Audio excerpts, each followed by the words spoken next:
সম্মানিত ভাই এবং বন্ধুগণ, বাংলাদেশ জামাত ইসলামী 17 বছরের দীর্ঘ আন্দোলনের পরিক্রমায় 2024-এর 5ই আগস্ট পরবর্তী আমরা বড় ধরনের কোন সমাবেশের আয়োজন করি নাই, যাতে করে এই অন্তর্বর্তীকালীন সরকার নির্বিঘ্নে তার কার্যক্রমগুলো পরিচালনা করতে পারে, জনগণের মধ্যে যেন কোনো আতঙ্ক, শঙ্কা, উদ্বেগ, উৎকণ্ঠা তৈরি না হয়, ব্যবসায়ীরা নিরিবিলি ব্যবসা করতে পারেন।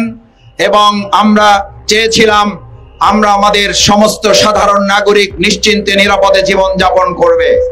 কিন্তু অত্যন্ত দুর্ভাগ্যের বিষয়, অত্যন্ত উদ্বেগ এবং উৎকণ্ঠার বিষয়, যখন আজকে আমরা এখানে সমাবেশের আয়োজন করেছি 19শে জুলাইয়ের জাতীয় সমাবেশ বাস্তবায়ন করার জন্য, সেই দিনেই আমরা লক্ষ্য করছি খুলনায় তারা নিজেদের মানুষকে জুমার নামাজ পড়তে যাওয়ার পথে গুলি করে তাকে বহিষ্কৃত তাদের দলের এক নেতাকে হত্যা করেছে।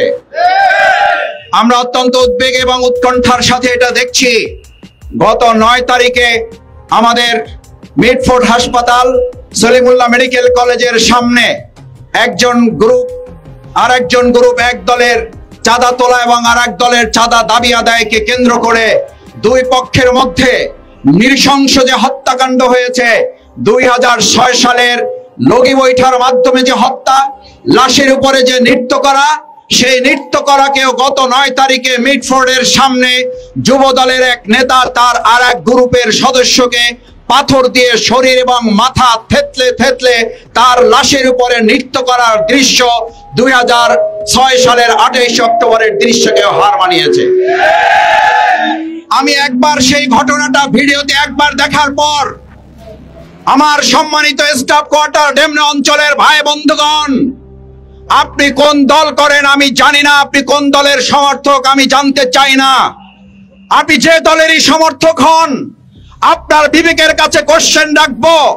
আপনি মিটফোর্ড এবং সলিমুল্লাহ মেডিকেলের সামনে হত্যাকাণ্ডের দৃশ্যটা 1 সেকেন্ড, 2 সেকেন্ড, 3 সেকেন্ড দেখার পর 5 সেকেন্ড আপনি ওটা দেখতে পারবেন না। ওটা একবার দেখার পর আপনি স্বাভাবিক থাকতে পারবেন না। এই হত্যাকাণ্ড যারা ঘটাচ্ছে, এরকম বাংলাদেশের জন্য 2024-এর জুলাই আগস্টের গণঅভ্যুত্থান হয় নাই।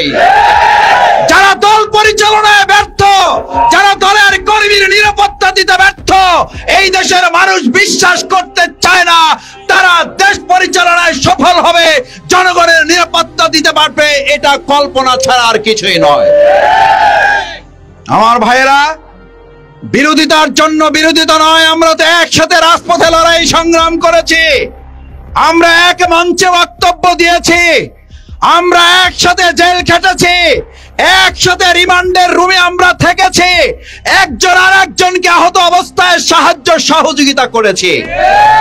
কিন্তু আজ আমরা শুনতে পাই জামাত ইসলামের সাথে তো জোটের প্রশ্নই ওঠে না, আমাদের অমুকের দরজা খোলা আছে।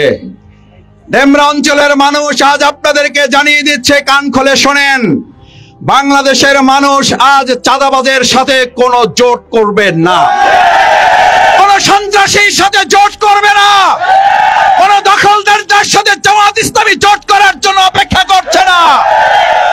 জামাত ইসলামী এবার জোট করবে সৎ, দক্ষ, যোগ্য জনগণকে নিয়ে জোট করে আগামী দিনে বাংলাদেশের মানুষকে একটা নিরাপদ রাষ্ট্র উপহার দেওয়ার জন্য আমরা কাজ করে যাব।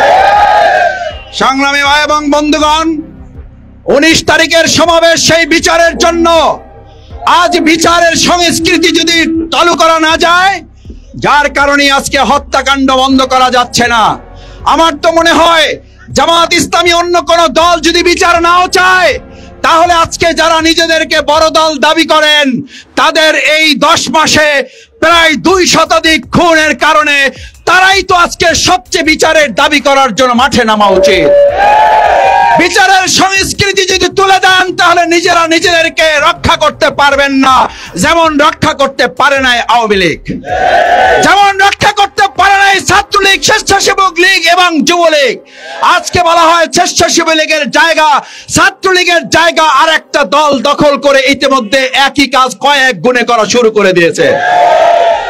আমার ভাই এবং বন্ধুগণ, আমরা রাজনৈতিক দলগুলোকে উদাত্ত আহ্বান জানাই, বিরোধিতার জন্য বিরোধিতার কারণে কথা বলা নয়, দেশের প্রয়োজনে জামাত ইসলামী 17 বছর, শফিকুল ইসলাম মাসুদ, এই কামাল হোসেন, এই অধ্যাপক মোকাররম হোসেন খানরা এই রাজপথে গুলির সামনে দাঁড়িয়ে আমরা বুক পেতে দিয়ে জনগণের অধিকারের জন্য কথা বলেছি। আজকেও জনগণকে নিরাপদ করার জন্য কথা বলতে এসেছি।